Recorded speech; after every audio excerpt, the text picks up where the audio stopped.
ఆలోచింపజేసినటువంటి పరిస్థితి ఆ రోజులలో భగత్ సింగ్ తీసుకున్నటువంటి పరిస్థితి.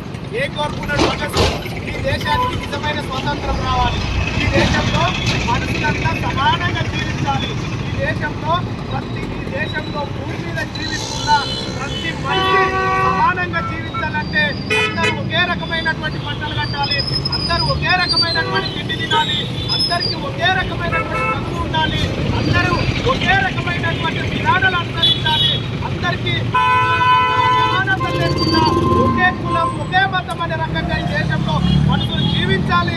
ఈ దేశంలో అందరికీ సమానమైన విద్య, ఒకే విద్య, అది ప్రభుత్వ ఆధీనంలో కొనసాగేటటువంటి విద్య, అది శాస్త్రీయమైనటువంటి విద్య కొనసాగాలని చెప్పేసి కోరుకున్నటువంటి వ్యక్తి భగత్ సింగ్. అట్లాగే భగత్ సింగ్ తో పాటు రాజ్గురు, సుఖదేవులు ఇంకా చాలా మంది దేశ స్వతంత్రంలో భగత్ సింగ్ తో పాటు చాలా మంది కీలక వ్యక్తులు ఉన్నారు.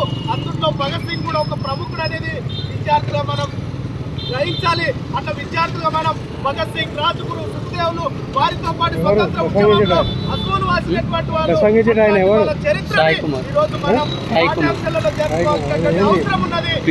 చరిత్రని యువకులు నేర్చుకొని ఇతరులకు బోధించాల్సినటువంటి అవసరం ఉందని చెప్పి సందర్భంగా మీకు గుర్తు చేస్తా ఉన్నా. మనకు అనిపించవచ్చు మనం పిల్లలమే స్కూల్ స్టూడెంట్స్, జ్ఞానం కలిగిన వాళ్ళు, హాస్టల్ వాళ్ళు, లోకల్ వాళ్ళు,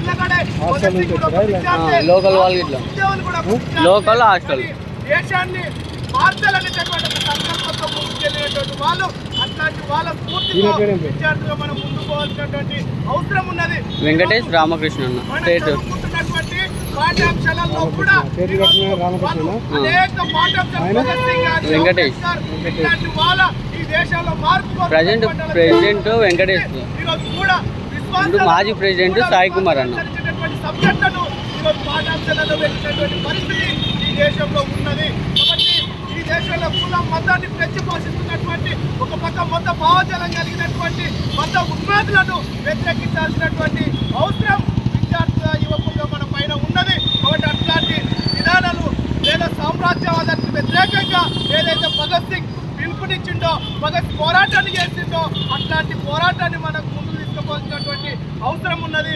ఆ రోజు ఊరి కొయ్యను ముద్దాడినటువంటి చరిత్ర భగత్ సింగ్ ఉన్నది. ఆయన ఏం చెప్పింది బ్రిటిష్ వాళ్ళకు? బ్రిటిష్ వాళ్ళకు కూడా ఈరోజు ఈ భగత్ సింగ్ ని మీరు గుర్తు చేయొచ్చు, రాబోయే రోజులలో వేలాది మంది భగత్ సింగ్ ని దేశంలో పుడతారని చెప్పేసి బ్రిటిష్ వాళ్ళకు సవాలించినటువంటి చరిత్ర భగత్ సింగ్ ది. ఉరికంబాన్ని ముద్దాడినటువంటి చరిత్ర భగత్ సింగ్ ది. అట్లాంటి వాళ్ళ స్ఫూర్తితో విద్యార్థులుగా మనం ముందుకు కొనసాగాలని, మార్పును ఆకాంక్షించి ముందుకు ఈ ఉద్యమాన్ని ముందుకు తీసుకుపోవాలని తెలియజేస్తూ మరోసారి భగత్ సింగ్ విప్లవ జోహార్లు అర్పిస్తూ